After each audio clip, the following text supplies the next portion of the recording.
డెఫినెట్గా ఏది right. Welcome back to the debate. Tulasi Reddy గారు నమస్కారం.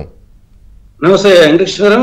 ముందుగా ఈ 100 రోజుల పరిపాలన, అంతకుముందు 5 సంవత్సరాల పరిపాలన పైన మీరు, గఫూర్ గారు, మీ పార్టీలు, అలాగే కొంత బుద్ధిజీవులు వీళ్ళందరూ ఎంత పోరాటం చేశారో అందరికీ తెలిసింది.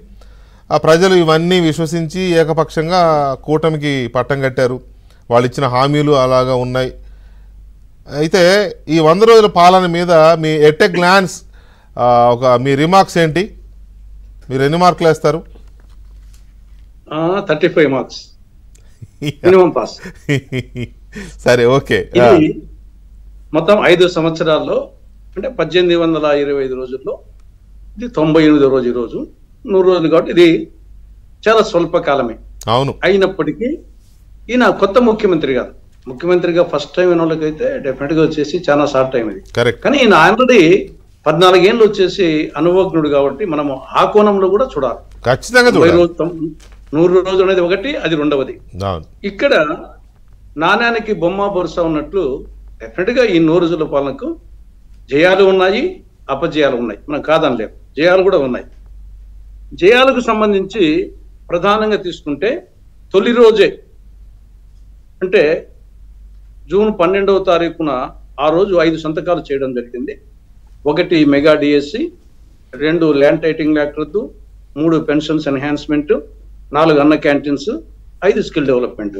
కాబట్టి డెఫినెట్ గా తొలి రోజే 5 సంతకాలు చేసిన దాంట్లో ఇంకా మెగా డిఎస్సి ఆచరణకు రాలా, స్కిల్ డెవలప్మెంట్ రాలా, మిగతా 3 ఆచరణకు వచ్చినాయి. కాబట్టి ఇది డెఫినెట్ గా ఒక విజయం.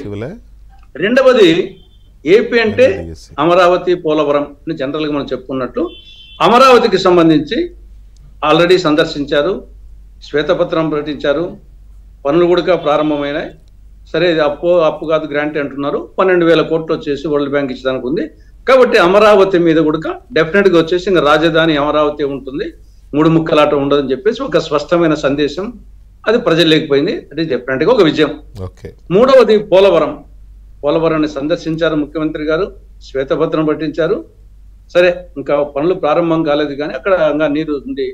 దానికి కూడా ఒక 12,500 కోట్లు కేంద్రం ఇస్తా అని చెప్పింది. సరే, ఇంకా కొంచెం ఆ యొక్క ల్యాండ్ ఎక్విజిషన్, రీసెటిల్మెంట్ అయ్యి ఇబ్బందులు ఉన్నప్పటికీ అది కొంతవరకు దాని మీద కూడా కొంతవరకు సక్సెస్ చెప్పాలి. సామాజిక పెన్షన్ల విషయంలో మాత్రం 100% సక్సెస్. ఇది పెంచినారు, 1వ తేదీని ఇస్తామని చెప్పారు, ఇంటి వద్దనే ఇస్తామని చెప్పారు. డెఫినెట్ గా వచ్చేసి 100% దాంట్లో సక్సెస్.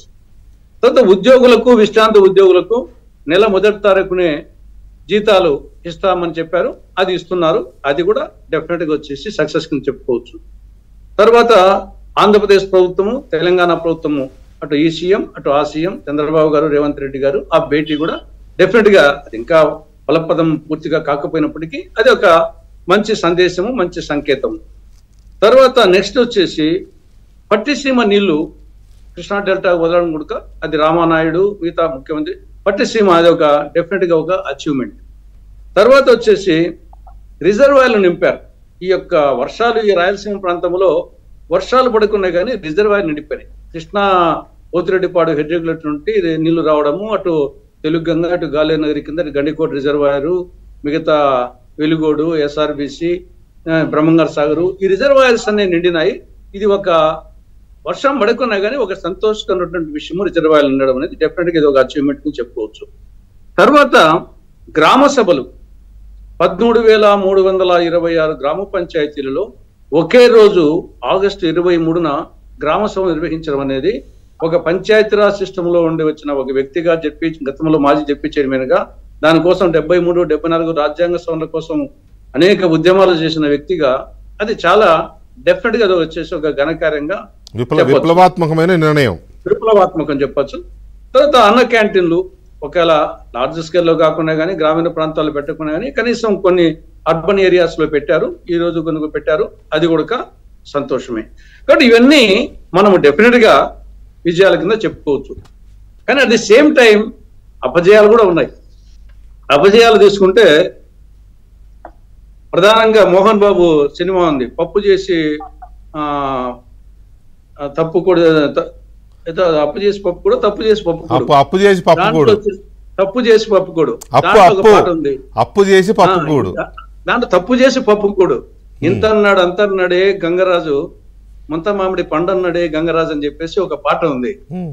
కాబట్టి ప్రధానంగా ఎన్నికలకు ముందు మీరు చెప్పినట్టు జగన్మోహన్ రెడ్డి వైఫల్యాలు కారణమైనప్పటికీ టీడీపీ కూటమి ప్రకటించిన సూపర్ 6 పథకాలు లాస్ట్ ఎన్నికల్లో టీడీపీ కూటమికి అంత భారీ మెజార్టీ వచ్చేదానికి, జగన్మోహన్ రెడ్డి అంత ఘోరంగా వైఫల్యం చెందేదానికి ప్రధాన కారణం వచ్చేసి సూపర్ 6. కానీ ఆ సూపర్ 6 లో వచ్చేసి అది చెప్తున్నాడు, అంత అన్నాడు ఇంత అన్నాడే గంగరాజు, ముంత మామిడి పండన్నాడని. ఆ సూపర్ 6 లో ఇప్పటికి 100 రోజులైంది. ఒక్కటి మాత్రమే సామాజిక పింఛన్ల పథకం మాత్రమే అమలైంది. మిగతా 5 కూడా ఇంతవరకు అమలు కాలేదు. ఎప్పటి నుండి అమలు చేస్తామో కూడా స్పష్టంగా చెప్పలేని పరిస్థితి లేదు. రైట్. 5 కూడా సాదాసీదా కాదు. అన్ని ఒకటేమో యువతకు, నిరుద్యోగ యువతకు సంబంధించి నెలకు 3,000 రూపాయలు నిరుద్యోగ భృతి, అది యువతకు సంబంధించి. తర్వాత విద్యార్థులకు సంబంధించి తల్లికి వందనం, స్కూల్కు వెళ్లే ప్రతి విద్యార్థికి ఏడాదికి 15,000 రూపాయలు. మూడవది రైతులకు సంబంధించి ప్రతి ఏటా రైతుకు 20,000 ఆర్థిక సాయం. ఎస్పెషల్లీ ఇది చాలా ఇంపార్టెంట్. ఎందుకంటే అన్నదాతలు, ఇది ఖరీఫ్ ఆల్మోస్ట్ అయిపోవచ్చింది. రైతులు వచ్చేసి ఖరీఫ్ సీజన్ కూడా ఆల్మోస్ట్ అయిపోవచ్చింది. కాబట్టి రైతులు చకోర పక్షులా ఎదురు చూస్తున్నారు వచ్చేసి ఆర్థిక సాయం కోసం. రాష్ట్ర వ్యాప్తంగా కొన్ని చోట్ల వరద, కొన్ని చోట్ల కరువు, ఓవరాల్ గా రైతులు బాగున్నప్పుడే దుర్భర పరిస్థితుల్లో ఉన్నారు. కాబట్టి రైతులకు ఇంకెప్పుడు ఆర్థిక సహాయం చేస్తారు అనేది ఒకటి. ఇంకా 4వది మహిళలకు సంబంధించి ప్రధానంగా 3. మొదట్లో వచ్చేసి మినిస్టర్ వచ్చేసి ఇదో అదో త్వరలో అని అన్నట్టుగా అన్నారు. ఏది ఈ యొక్క ఉచిత బస్సు ప్రయాణం, ఈ లోపల మాట్లాడమే లేదు. తర్వాత వచ్చేసి ఉచితంగా 3 గ్యాస్ సిలిండర్లు, మాట్లాడమే లేదు. తర్వాత ప్రతి మహిళకు 19 సంవత్సరాల నుండి 59 సంవత్సరాల వరకు నెలకు 1,500 రూపాయలు, మాట్లాడమే లేదు. కాబట్టి మహిళలకు సంబంధించి ఇంకా 5వది వచ్చేసి బీసీ, ఎస్సీ, ఎస్టీ, ముస్లిం